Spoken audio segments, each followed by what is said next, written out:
عقل کو خواہش پر فضیلت حاصل ہے، کیونکہ عقل زمانے کو تمہارے ہاتھوں میں دے دیتی ہے، جبکہ خواہش تمہیں زمانے کا غلام بنا دیتی ہے۔ انسان کی سب سے بڑی پریشانی یہ ہے کہ انسان تقدیر سے بہت زیادہ مانگتا ہے اور وقت سے پہلے چاہتا ہے۔ پیسوں سے محبت نہ کیا کرو، سکون مل جائے گا۔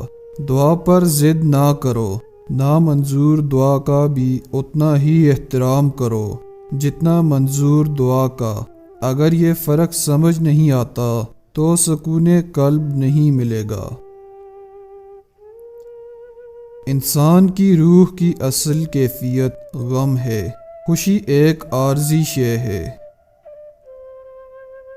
دل اس سے نہیں لگانا جسے اپنے حسن پہ غرور ہو، دل اس سے لگانا جسے محبت سمجھنے کا شعور ہو۔ دوستی کا رشتہ بہت بہتر ہے رشتہ داری سے، کیونکہ رشتہ داروں سے رشتہ خون کا ہوتا ہے، دوستوں سے رشتہ دل کا ہوتا ہے، اور دل سارے جسم کو خون مہیا کرتا ہے۔ رشتوں کو سنبھالنے کے لیے جھکنا پڑے تو جھک جائیں، لیکن اگر ہر بار آپ ہی کو جھکنا پڑے تو رک جائیں۔ گھر میں خیر و برکت لانا چاہتے ہو تو گھر سے دو چیزیں نکال دو، ایک گھر میں دیواروں پر لگے جانوروں کے نقش، اور دوسرا بلا مقصد گھر میں پالا ہوا کتا۔ ان کی وجہ سے خیر و برکت کے فرشتے نہیں آتے۔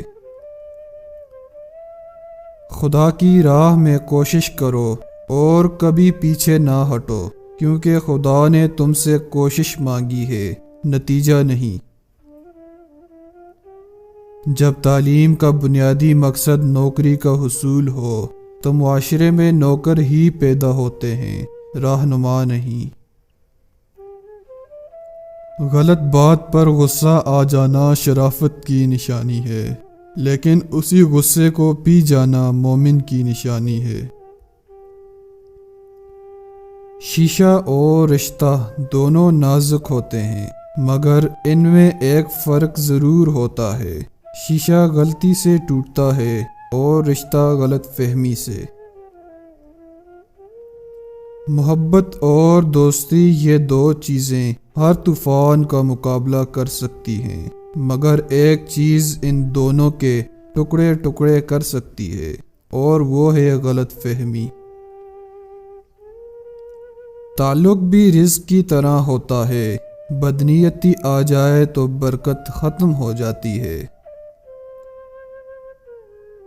اکڑ جتنی زیادہ ہو اتنی ہی شدت سے ٹوٹتی ہے، اور دھوکہ جتنا بڑا ہو اتنا ہی طاقت سے اپنے محور پر پلٹ کر آتا ہے۔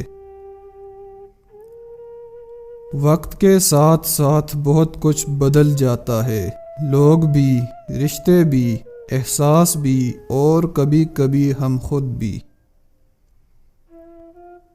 میں نے زندگی میں ایک ہی بات سیکھی ہے کہ انسان کو کوئی چیز نہیں ہرا سکتی جب تک وہ خود ہار نہ مان لے۔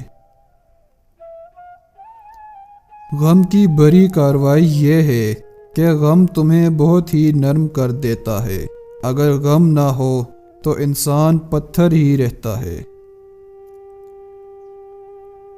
انسان کا غصہ بھی عجیب ہے، وہ اپنے سے بڑے اور طاقتور کے سامنے تو غصہ کنٹرول کر لیتا ہے، لیکن اپنے سے چھوٹے اور کمزور پر غصہ کرنے میں دیر نہیں کرتا۔